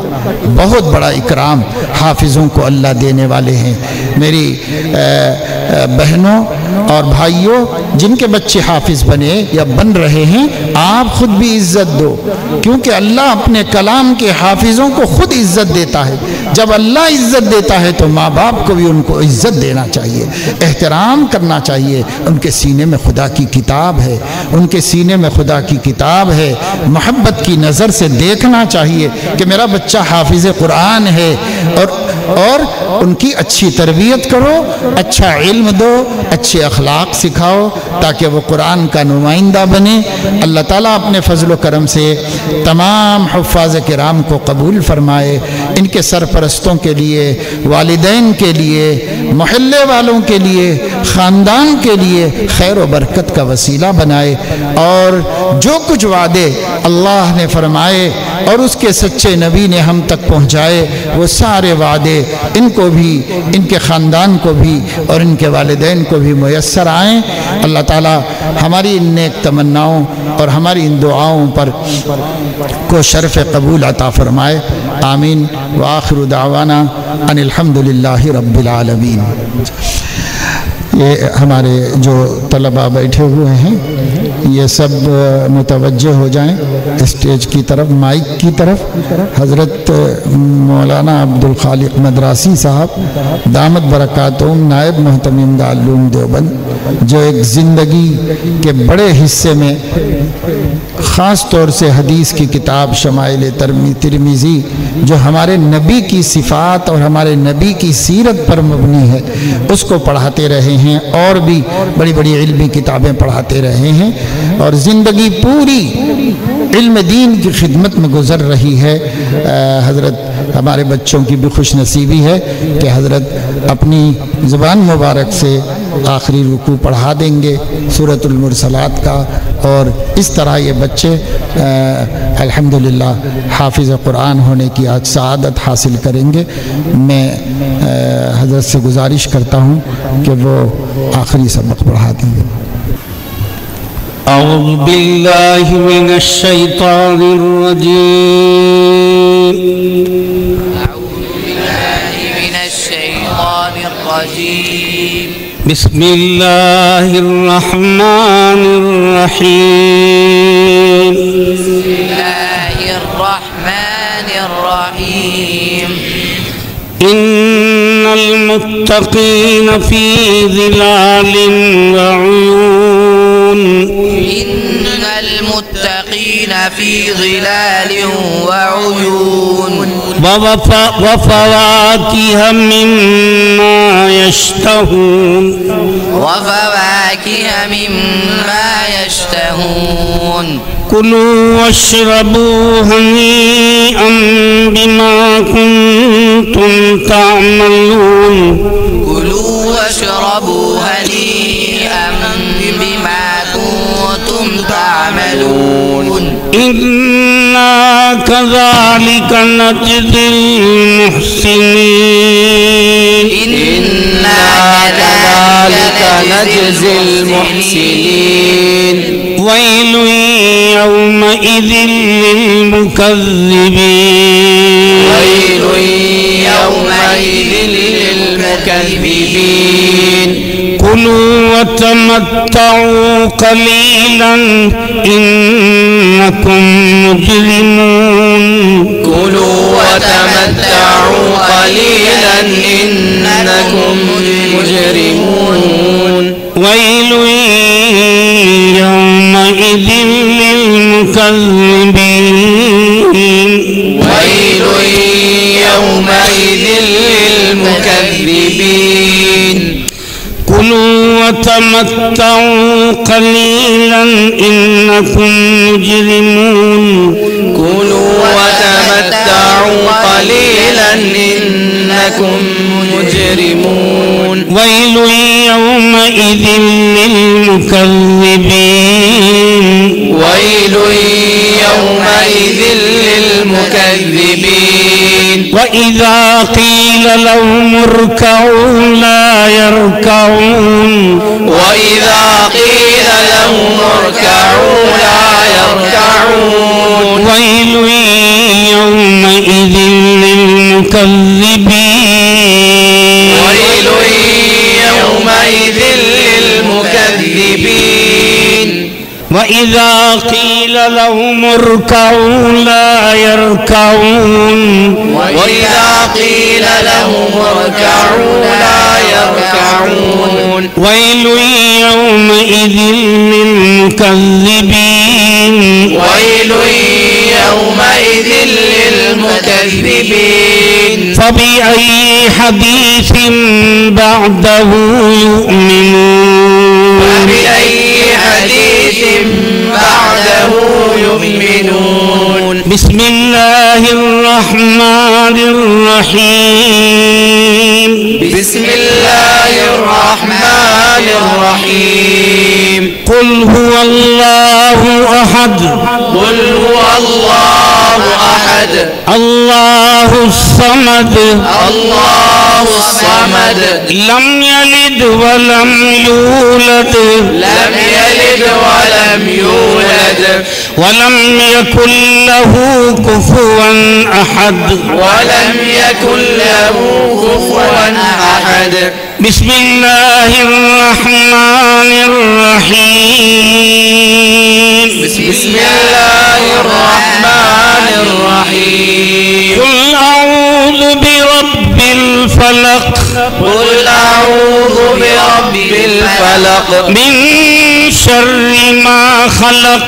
من شر ما خلق ومن شر غاسق إذا وقب ومن شر غاسق إذا وقب ومن شر النفاثات في العقد ومن شر النفاثات في العقد ومن شر حاسد إذا حسد ومن شر حاسد إذا حسد بسم الله الرحمن الرحيم بسم الله الرحمن الرحيم قل أعوذ برب الناس قل أعوذ برب الناس ملك الناس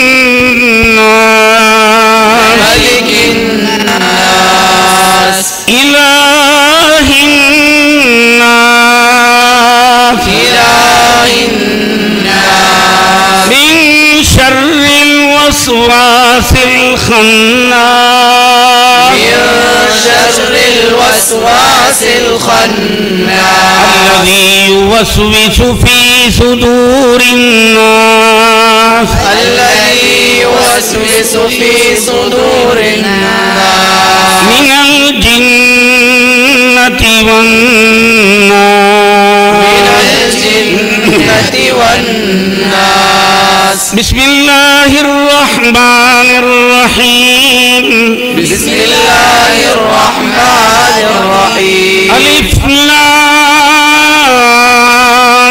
ميم ألف لام ميم ذلك الكتاب لا ريب فيه ذلك الكتاب لا ريب فيه هدى للمتقين هدى للمتقين الذين يؤمنون بالغيب الذين يؤمنون بالغيب ويقيمون الصلاة ويقيمون الصلاة ومما رزقناهم ينفقون ومما رزقناهم ينفقون والذين يؤمنون بما أنزل إليك والذين يؤمنون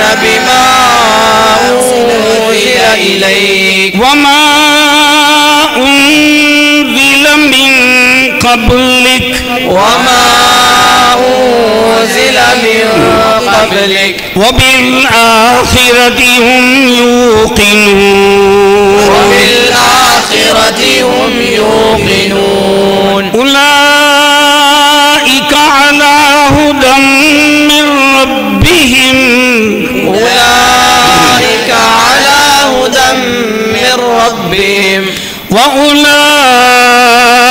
هم المفلحون وأولئك هم المفلحون صدق الله العظيم الله العظيم 23 ایسے طلباء جنہوں نے ایک بیٹھک میں مکمل قرآن مجید سنایا، باقی حافظوں نے بھی سنایا ہے، لیکن ایک بیٹھک میں سنانے والے ان میں سے 23 طلباء ہیں۔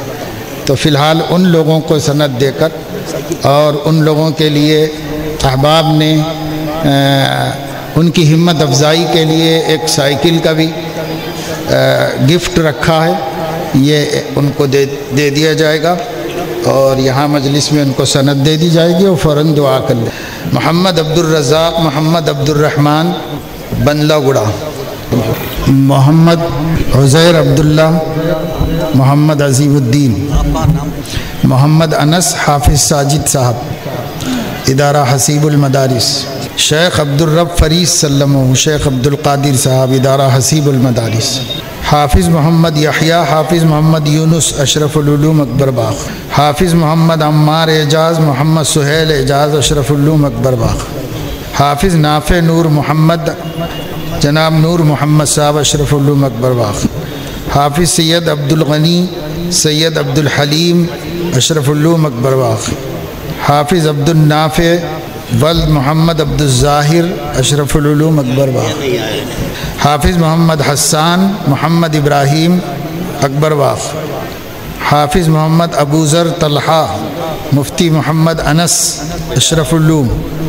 حافظ محمد عزیز الرحمن محمد ذکی الدین اکبر باغ، حافظ عبدالرحیم محمود محمد علی صاحب بنلا گڑا، حافظ سید معاذ سید زبیر سبیل الفلاح بنلا گڑا، حافظ عبدالملک محمد شہباز سبیل الفلاح بنلا گڑا، حافظ سید سلیمان حسین احمد حسین سبیل الفلاح، حافظ عبدالرحمن حافظ وسیق الرحمن مدرسہ سبیل الفلاح، حافظ محمد مبین جناب محمد فاروق صاحب سبیل الفلاح، حافظ ابو بکر بن عثمان بافنا عثمان بن ابو بکر بافنا سبیل الفلاح، حافظ محمد حذیفہ محمد عبدالنبی مدرسہ سبیل الفلاح، حافظ سید فہیم الدین سید ظہیر الدین صاحب، حافظ محمد نصیر الدین ناصر سبیل الفلاح، حافظ محمد اویس احمد افتخار احمد سبیل الفلاح، شیخ عبدالرب فرید شیخ عبدالقادر فرید۔ مدرسے میں ابھی 1 فروری کو اس ادارے کے تحت 14 شاخیں چلتی ہیں۔ 14 شاخوں کا اجتماعی طور پر حفظ کا مسابقہ 1 فروری کو ہوا تھا نوی پیٹ میں۔ وہاں جن طلباء کو اعزازی انعامات دیے گئے اس میں جو لوگ طلباء یہاں موجود ہیں ان کو یہ انعام دیا جا رہا ہے۔ حافظ عبد الرزاق بن عبد الرحمن صاحب فرع ثالث میں 1 سے 30 پارے تک سوم امتیازی انعام انہوں نے حاصل کیا۔ اس میں اس سند کے ساتھ پیچھے 8,000 روپے ان کے لیے انعام منظور ہوا۔ محمد حسین خان بن عمران خان صاحب فرع اول 1 تا 10 پارہ دوم امتیازی، ان کو 6,000 روپے انعام دیا گیا۔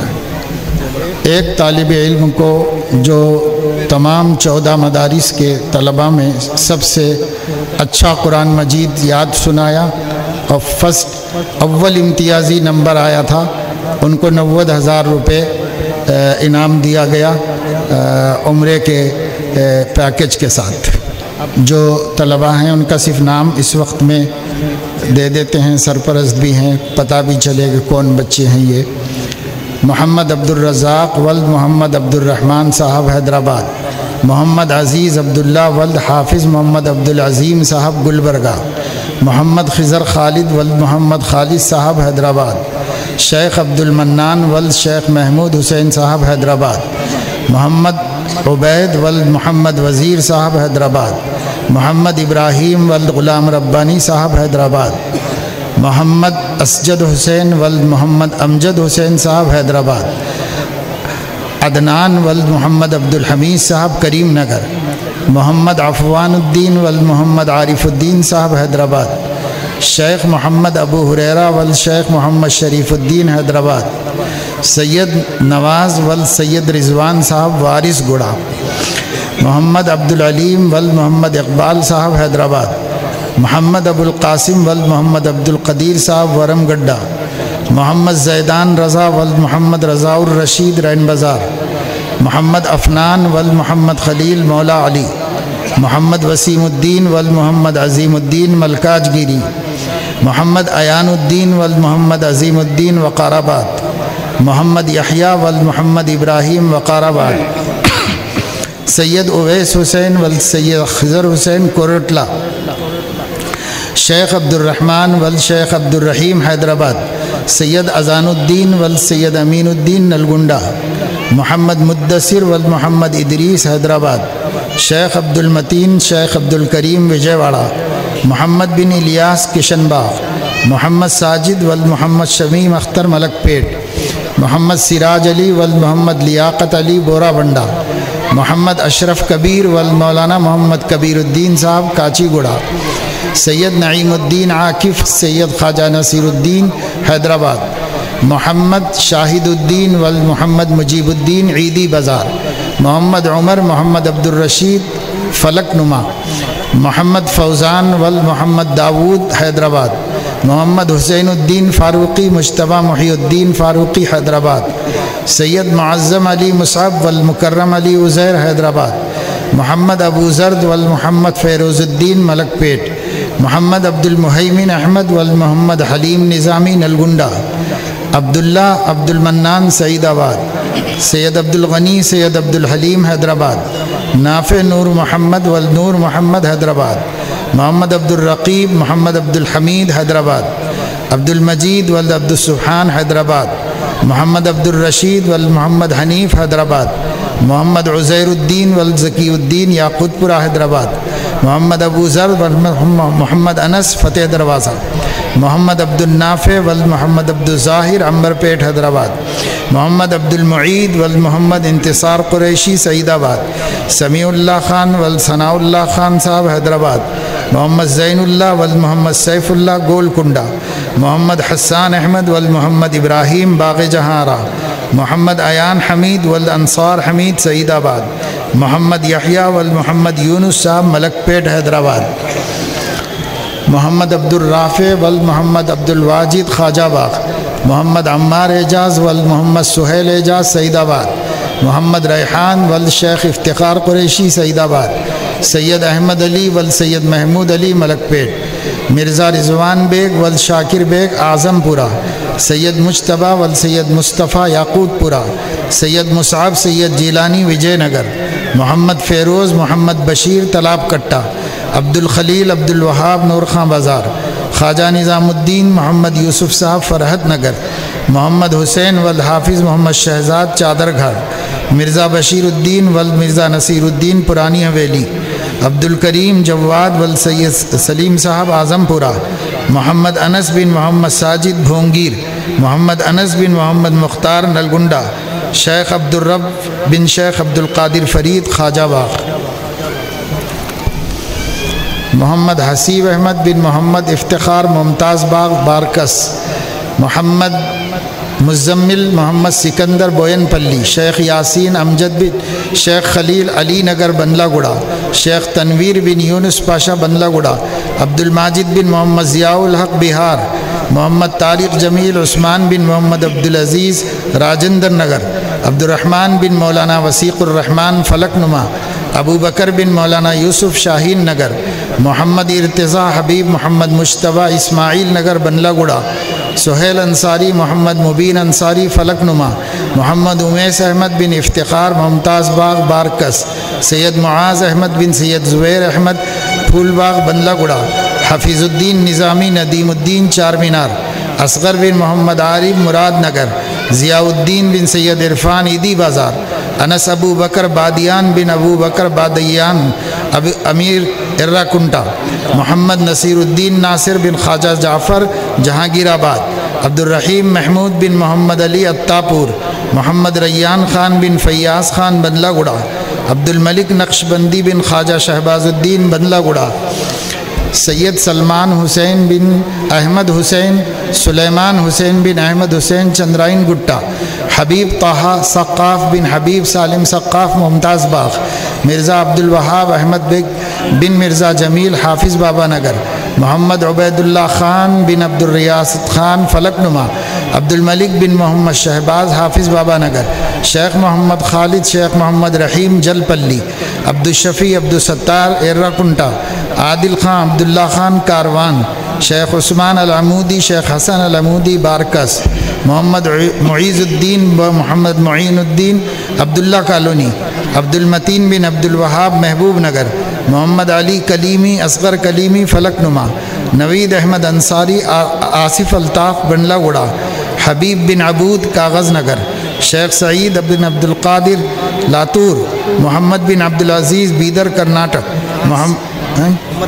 محمد معاذ بن عبدالعظیم بیدر کرناٹک، محمد فرقان بن محمد طاہر نوری نگر، محمد منیر الدین بن محمد معین الدین ورم گڈھا، محمد محسن بن محمد عین الدین اسماعیل نگر، شیخ عبدالعزیز بن شیخ غفار ملک پیٹ، محمد عبد الرحمن بن محمد لیاقت علی جہانگیر آباد، محمد عبد الرؤوف بن محمد عبد الرؤوف راجندر نگر، ابو بکر بن عثمان بافنان جہانگیر آباد بنڈلہ گڑا، محمد مبین فاروق صاحب راجندر نگر، سید فہیم سید ظہیر الدین جہانگیر آباد، انصار انصاری محمد ذاکر انصاری سیتامڑھی، محمد حذیفہ جناب عبد النبی ہاشم آباد، سعدیہ ترنم سید افتخار صاحب جہانگیر آباد، یاسمین بیگم جناب محمد محمود صاحب جہانگیر آباد، نفیس فاطمہ جناب محمد اسماعیل صاحب جہانگیر آباد۔ یہ جو 3 لڑکیاں حافظ ہوئی ہیں، ہاں ہماری والدہ محترمہ موجود ہیں، وہ ان کی خمار پوشی اور تہنیت کر رہی ہیں۔ تمام باقی طلباء کو سند دفتر تعلیمات سے ملے گی، دفتر تعلیمات سے سند حاصل کر لیں، اور اس کے ساتھ ساتھ ان کو ایک یادگار فریم دیا جا رہا ہے، اس کو بھی حاصل کر لیں جاتے وقت میں۔ اور اللہ کہ آپ لوگوں نے ہماری دعوت پر آواز دی اور آپ پہنچے، اور مدرسے کے ساتھ طلباء کے ساتھ محبت اور تعلق کا ثبوت آپ نے پیش کیا، اللہ آپ سب کو خوش و خرم رکھے، جزائے خیر دے۔ یا رب لک الحمد کما ينبغی لجلال وجهک وعظیم سلطانک ووسیع غفرانک، اللہم لک الحمد حمدا دائما مع دوامک ولک الحمد حمدا خالدا مع خلودک، اللہم صل وسلم وبارک وترحم وتحنن على سیدنا مولانا محمد عبدک ورسولک، وصل على المؤمنین والمؤمنات والمسلمین والمسلمات، اللہم انت السلام ومنک السلام، تبارکت وتعالیت یا ذا الجلال والإکرام، اللهم لا مانع لما أعطيت ولا معطي لما منعت ولا ينفع ذا الجد منك الجد، اللهم اكفنا بحلالك عن حرامك وأغننا بفضلك عمن سواك، اللهم اجعلنا من الذين يستمعون القول فيتبعون أحسنه، اللهم آنس وحشتنا في قبورنا، اللهم ارحمنا بالقرآن العظيم واجعله لنا إماما ونورا وهدى ورحمة،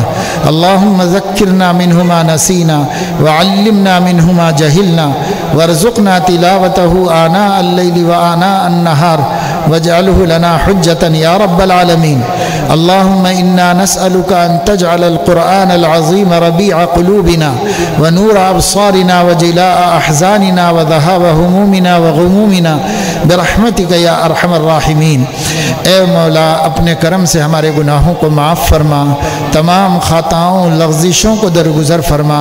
اے اللہ اس نہایت مبارک موقع پر جب کہ ان بچوں نے قرآن مجید کے حفظ کو مکمل کیا ہے، اے اللہ اپنے فضل و کرم سے حاضرین کے جملہ مقاصد حسنہ کی تکمیل فرما اور جملہ پریشانیوں کو دور فرما، خاص طور سے معاشی تنگی کو دور فرما۔ اے اللہ امن و امان کو مقدر فرما، جن لوگوں کے عزیز اقربا دوست احباب بیمار ہیں ان سب کو صحت کاملہ عاجلہ مستمرہ دائمہ نصیب فرما۔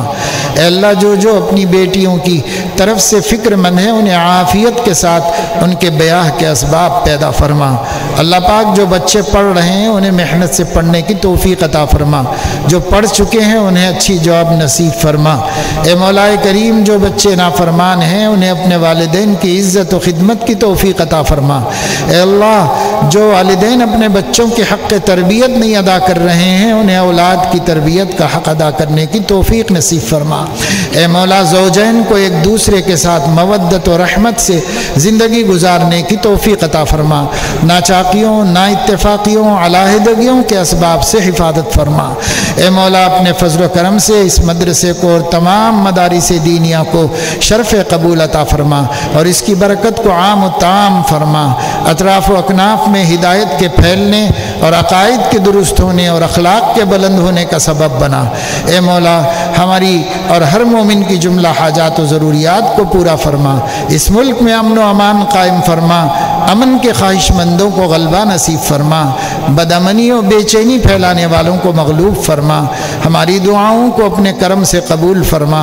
وصلی اللہ تعالی علی خیر خلقہ سیدنا و حبیبنا محمد وعلی آلہ و اہل بیتہ و صحبہ اجمعین، سبحان ربک رب العزت عما یصفون وسلام علی المرسلین والحمد للہ۔